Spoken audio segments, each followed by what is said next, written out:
Okay, well, yes, please have a seat. So, to kick our day off, we are so honored and privileged to have Dr. Joan King. She's an author and visionary who began her working life as a Dominican nun in her native New Orleans. And hey, how about that? It's Mardi Gras Day. I wish I planned that one. And she spent the next 3 decades as a neuroscientist, professor, and department chair at Tufts University School of Medicine. Dr. Joan King has already led a full life before a life-changing sabbatical she took in the late 1990s, and boy, are we grateful that she took that sabbatical. During that personal timeout, she discovered her true life's calling and purpose. The term she coined for this body of knowledge is called cellular wisdom, which is a blend of science and spirituality. Her latest book, The Code of Authentic Living, has already helped thousands of people around the world. This information helps men and women find their true purpose and live fully, which many of us in this room are absolutely committed to, just as it has for Dr. Joan C. King. Please help me welcome her.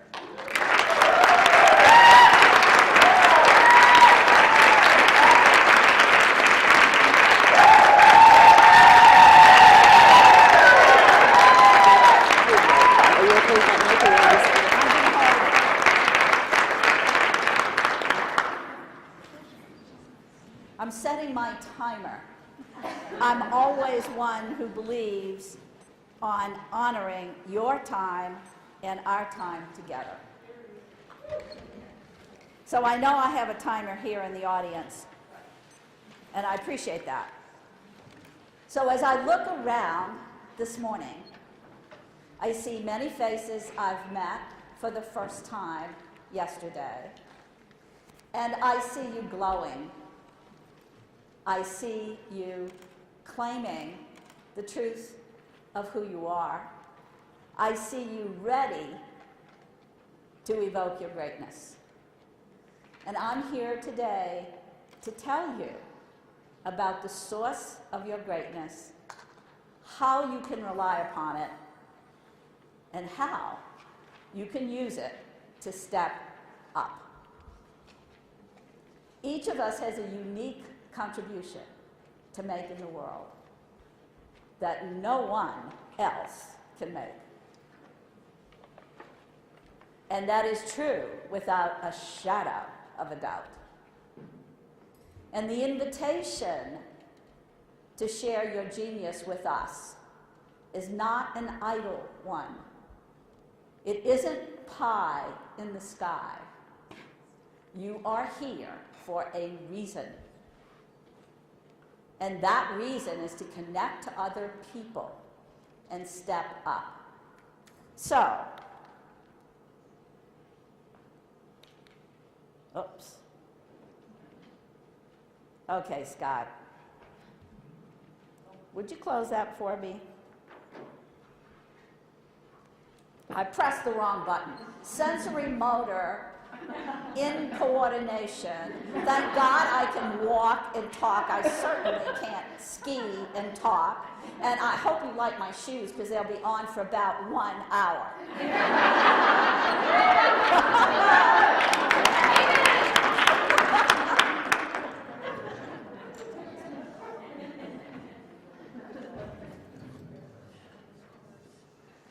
I have fallen off a stage once, actually. I hope not to do it today. Yes. Actually, I did it, and you'll appreciate this. I was teaching astropharmaceutical representatives anatomy and physiology in 2 weeks of all the systems of the body. Now that alone is just ridiculous, right? And so I was chair of anatomy and cell biology at Tufts Medical School at the time, and I recruited some other crazy people to help me do it. And they accepted. And so I'm on the stage, and I'm making the following point. So I jump to this side, which I'm not going to even try to do with these shoes on, but I jump to this side, and I talk about the endocrine system. That's the system that pumps out our hormones, and how it circulates throughout the body, and how particular organs pick it up that have receptors for it, and how different that is from the nervous system. So I went to jump from here to here. I had on arch shoes. Any of you know what arch shoes are? They're French, they're wonderful, but the bottoms stick to the carpet. Yes, I fell off the stage. I got right back up and continued with my discussion. I now have an award in my office from Astra Pharmaceutical Reps. It is the best recovery they've ever seen. So I'm not uncomfortable up here. If I fall off the stage, don't worry, I'll get right back up. Okay, the most important thing for you to understand about your success is there is one ingredient that is so fundamental to your success that nothing else can substitute for it. Nothing. Not money, not supporters, nothing. And that is you. You are the basis of your success. Scott, would you play a little music there? I would like, as a neuroscientist, I know, the more modalities we can recruit, the more you will remember. And so, Scott's going to click on that, and he'll be doing it. Listen to this. This is you.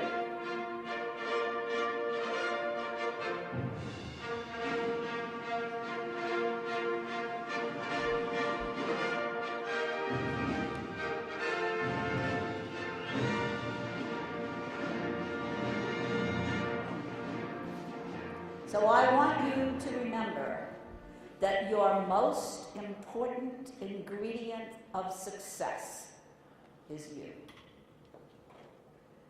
We often talk about in the financial world that women don't get sufficient capital to start their businesses. The capital that I'm talking about today is the capital of the essence of who you are. That is your major capital for success. Our firmest convictions are apt to be the most suspect. They mark our limitations and our bounds. Life is a petty thing unless it is moved by the indomitable urge to exceed its boundaries. By Jose Ortega Gasset.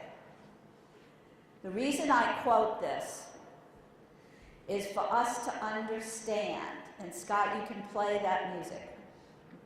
We are more than we have ever experienced ourselves to be. We are more. Say it with me. We are more than we have ever experienced ourselves to be. There is more that you can bring forth. There are more talents. There are more ideas. There is more creativity. There is greater connection. There is always more. We will never be done. No matter the level of your success, or the level of what you think is not your success, there is more. Genius. And when I speak of genius, people cringe. Stop cringing. Genius is the manifestation of our unique combination of creativity, curiosity. By the way, I see you writing. I will give you this. I will put it up on my website. You can have it. Okay? You're welcome. Creativity, curiosity, intelligence, passion, and awe that can be shared with the wider community. And it comes from a book published in 2002. No one has your passion, your experience, your talents, your vision, your capability. No one. And that is your genius. Don't shy away from your genius. And I'm so glad that Wilma Rudolph came up in the video this morning, because I'd like to tell you a little bit more about her. First of all, she was born in 1940 She was 20th of 22 children. She was crippled by polio. By age 12, she could walk normally by her own persistence, without crutches, brace, or corrective shoes. She decided to become an athlete. How many people would have said to her, "Do you remember? You had polio. What, are you crazy?" She decided to become an athlete. As a basketball star, she set state records. A track star, she won the bronze medal in the 4x4 relay in her first Olympic Games at the age of 16. Don't count the things that are limiting you. They can only limit you if you allow them to limit you. That's why we have to break the binds of things that we think can stop us, because truly nothing can.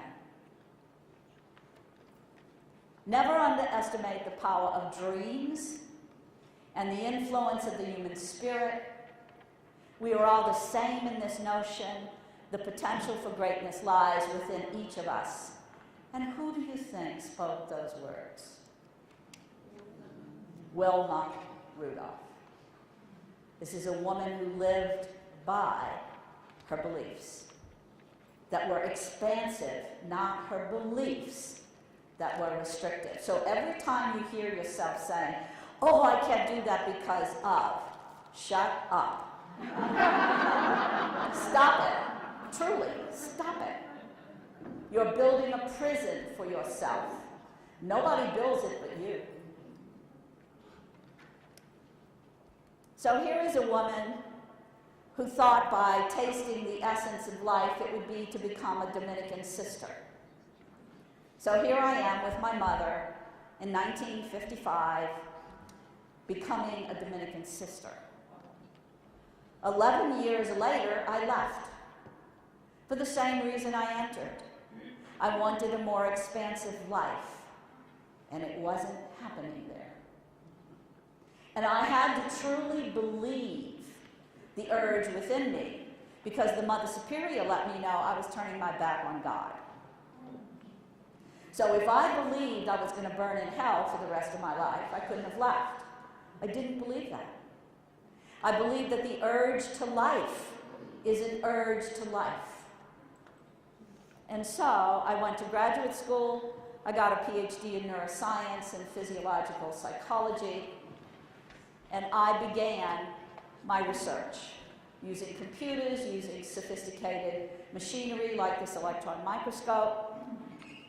And I discovered a number of things. For 30 years, what I discovered were how cells worked. And then I heard a legend. And the legend was that the American Indians heard the white man was coming. And they said, "Oh my, they will destroy our wisdom. How shall we protect it?" And so they said, "Oh, we'll put it in the mountains." "Oh no, they'll find it there." "We'll put it in the oceans." "Oh no, they'll find it there." And this old man who could hardly walk said, "I know. We'll put it within. They'll never look for it there." So my sabbatical was spent considering, of the 30 years that I spent studying cells, what had I not noticed? What was that deeper level? What was that wisdom in the cells I had never opened the door to? And the first one that popped up to me was cells thrive. It is amazing. If these are 3 neurons I put in a dish to grow, immediately they send out connections. Within a day, they're connected. What's amazing is if they don't connect, they die. If they don't connect, they die. So much of the time as women, we think, when we connect to somebody, oh, it's because I'm not good enough by myself. I need to connect with you.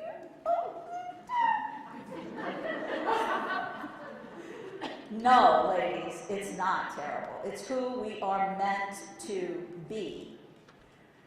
Of all the cells in the body, the only ones that don't connect are red blood cells, and they die every 90 days. We are meant to connect. We are not meant to do it alone. In fact, as this life flows into our cells, and it does flow moment by moment, and if for the fraction of a millisecond it stopped, we would cease to exist. We pay little attention to it because it's not out here obvious. It is obvious. We are alive. And within this energy is the wisdom of all time. It took 1 billion years for a cell to form out of the primordial waters of the earth. 1 billion years for a membrane to be made around DNA, so it would stay and replicate. It took another 1 billion years for cells to learn how to specialize and collaborate. Imagine if I were only bone, I'd be a pile of bones on the floor. If I was only bone and muscle, you could prop me up, but I couldn't walk. If I were bone, muscle, and nerve, I could last 20 minutes, but with no nutrients and supplies coming to rejuvenate my cells, I would collapse in 10 minutes. Collaboration, it took 1 billion years for cells to learn how to do it. That's in us.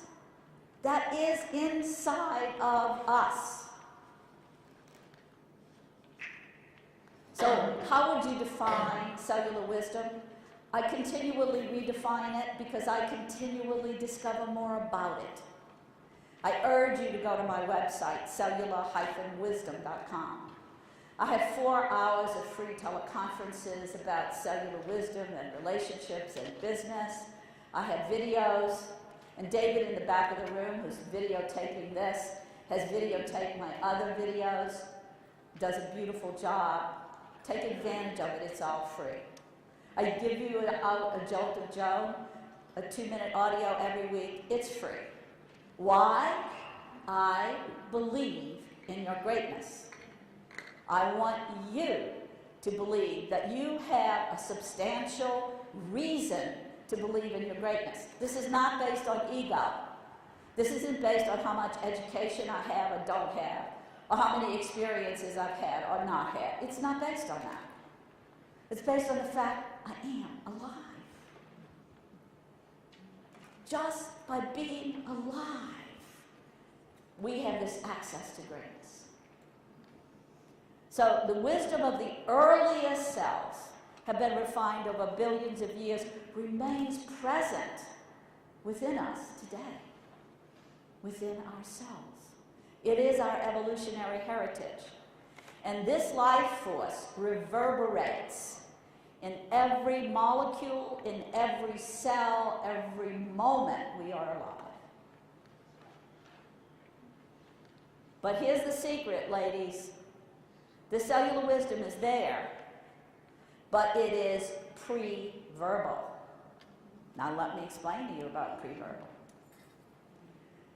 I can tell you as a neuroscientist of what we know consciously, it's about 20% of what we know. Most of what we know, we don't know we know. Let me say that again. Most of what we know, we don't know that we know. Haven't you met somebody and in 10 milliseconds you love them or you hate them? Can you give me 10 reasons why? Of course you can't. You just know. However, there is a way to invite that which is pre-verbal, that which is quietly, deeply within yourselves, to arise, to come forth, to invite it. But what does that mean? Well, it means you have to stop the chatter in your cortex. You know, the one that says, God, how long am I going to be able to stand up here in these shoes before I fall over? The one that says, gee, I really have to go to the bathroom. Why did I go before we sat down? Or the one that says, am I going to have time to see so-and-so because I really would like to see. I wonder what time she's leaving. You know that stuff? Okay. Now, there's one time when your cortex is quiet. And that is when you're sleeping. Because when you're sleeping, your cortex is mostly not active. But the rest of your nervous system is, and the rest of your being is, or you would die every night. So I suggest when you want to know the answer to something, before you go to sleep at night, pose a question. Is this my direction? Is this who I should be collaborating with? Is this my next step? Am I crafting the person I want to become, or am I becoming someone I don't like? Ask it. And when you wake up in the morning, before it starts, oh my God, it's late, it's already, sun doesn't come up as soon, oh, I have to get dressed, oh my God, am I going to be able to pick it up the laundry? Before that stuff starts, stop even just 30 seconds and say, what have I learned? What have I learned by my nervous system working on it all night long? And that's how you bring up pre-verbal to verbal. Accessing our cellular wisdom is a personal journey. I'm not telling you you'll be able to go out of here today and tomorrow, oh, Joan, I've got it all, man. I've just cinched this cellular wisdom stuff. No, it's a journey. It's something that takes time. But as we expand our awareness, the journey takes us to a deeper and deeper place. And I can tell you, when I discovered I had breast cancer in May, and then realized I needed surgery, chemotherapy, oh, the love of my life, and then radiation, I discovered places I'd never known before within me. Why? Because I wanted to go there. I wanted to bring up that which I knew but didn't know that I know before. So it is a journey. The wisdom directs the myriad functions of our cells. If you had the ability to look within your own body and watch the miracles, and I literally mean miracles, that occur as cells divide, as cells migrate, as cells rejuvenate, as nourishment occurs, you would be surprised at the continuous miracle that goes on within you. While you're saying on the outside, oh my God, that could never happen. What contradiction. You're a living miracle. And you're saying, oh, that could never happen. It's not true. I love the saying of Florence Scovel Shinn. Any of you know her? Actually, people used to go to her for prosperity treatments during the Depression. And this is one of her statements. Nothing is too good to be true, too wonderful to happen, or too good to last. Exactly the opposite of, quote, the world's wisdom. And if there are miracles going on within you all the time, why can't there be miracles around you in this external world all the time? Don't limit them. Living from our cellular wisdom in our larger lives, we embody a new state of being. We are never done. We are always becoming. We begin to know the magnificent nature of our true selves as we live more and more completely from our cellular wisdom. And so, Scott, could you play this again? I really want you to get this. So let's say it together. We are more than we have ever experienced ourselves to be. say quietly to yourself, I am more than I have ever experienced myself to be.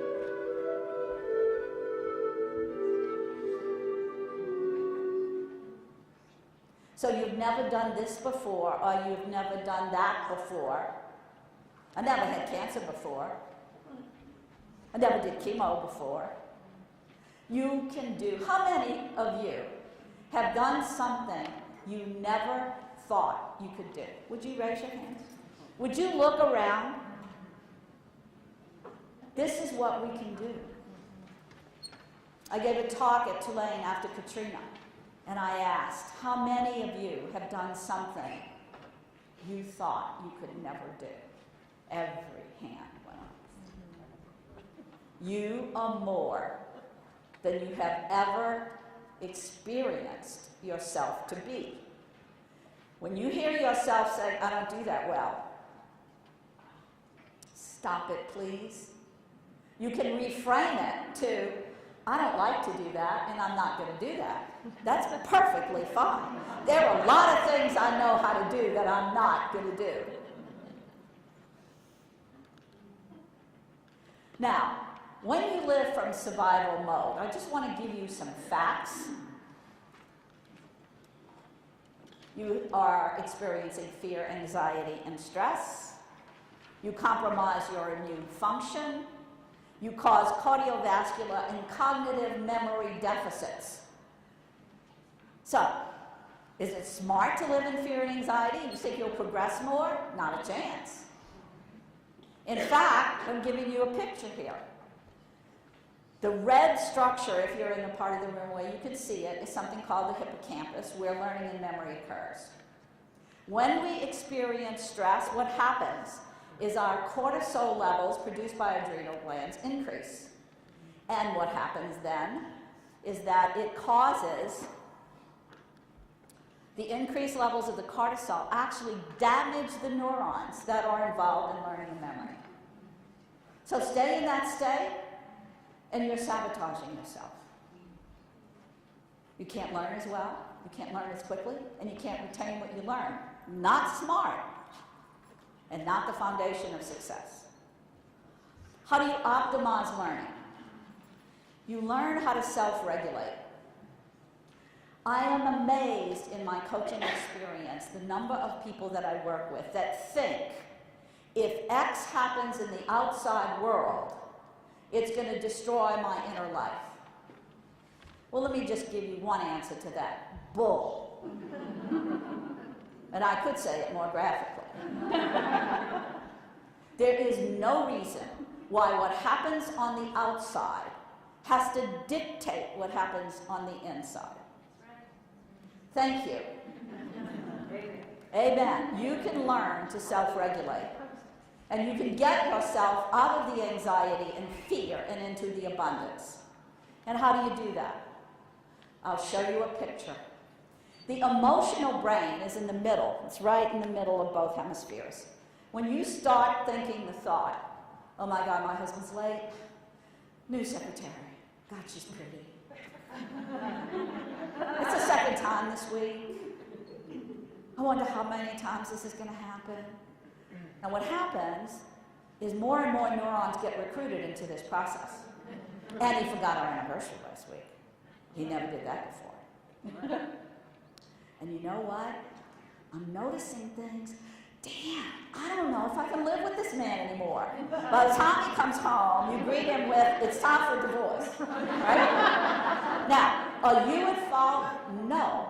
The emotional brain is actually built this way. Every time you let that free run, it recruits more and more neurons. So what do you think is easier to stop? 100 neurons or 100 million neurons? You have to stop it soon. You have to stop it as soon as you detect it. And I call this process, which I talk about in my book, Cellular Wisdom for Women, the limbic stop, because limbic is the system, the limbic system.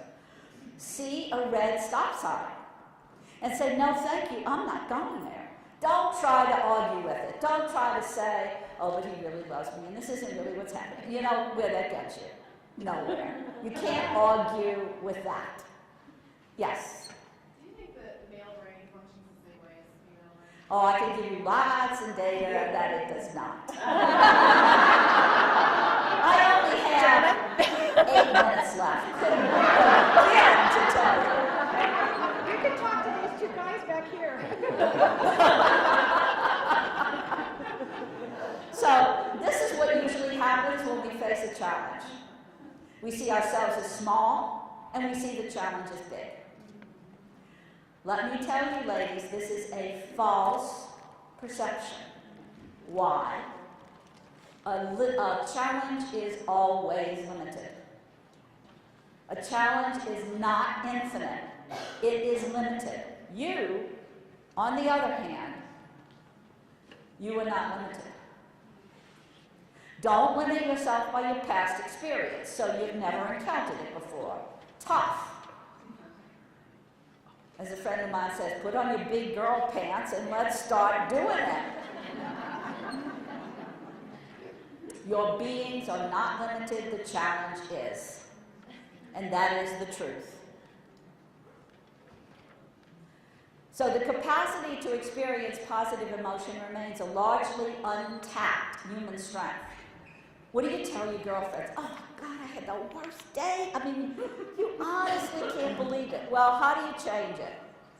Well, start reframing it. Stop that nonsense of telling people all the bad things that are happening to you. Start telling them something like, you know, in spite of all this stuff that happened, I had a pretty good day after all. I recognized I could handle it. I recognized when I was laying for 2 weeks after my 4th chemo treatment and was saying, please don't let me have to go to the bathroom because I don't want to move, that what that was doing was allowing me to go to a deeper and deeper place within me. And so pursue and attain realistic goals, add positive meaning. Look for the meaning. Look for the meaning. Why am I faced with this challenge?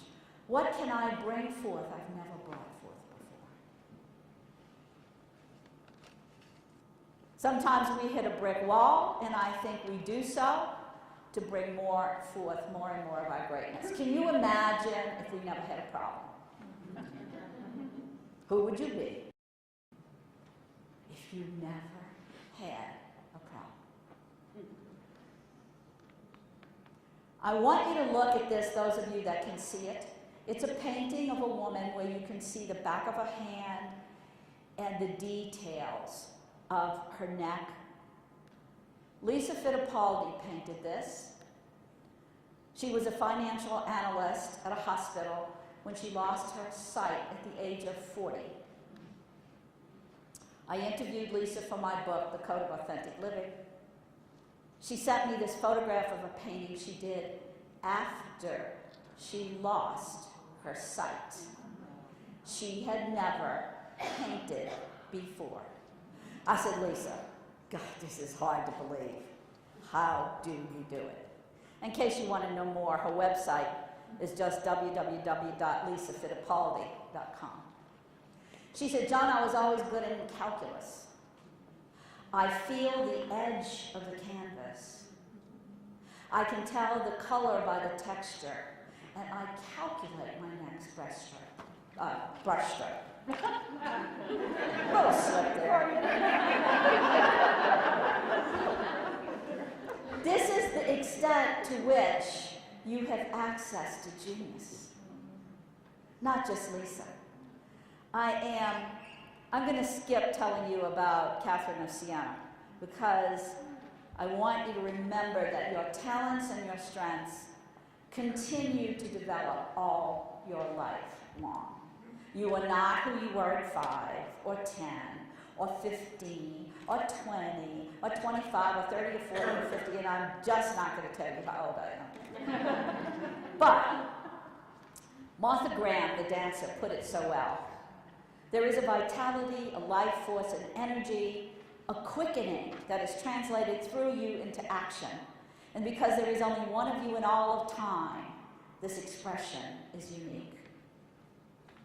And if you block it, it will never exist through any other medium and be lost. The world will not have it. We are more than we are. Don't play the music because I want to get to the video. The important thing is this, to be able at any moment to sacrifice what we are for what we can become. And so I ask, who are you to deprive the world of your genius? But I want to play this video. It's on my website. It's 3 minutes, and you can listen to it anytime.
meet Dr. Paula Fellingham. She heard a couple of seconds ago, so, but we wanted to see the rest of Joan's video.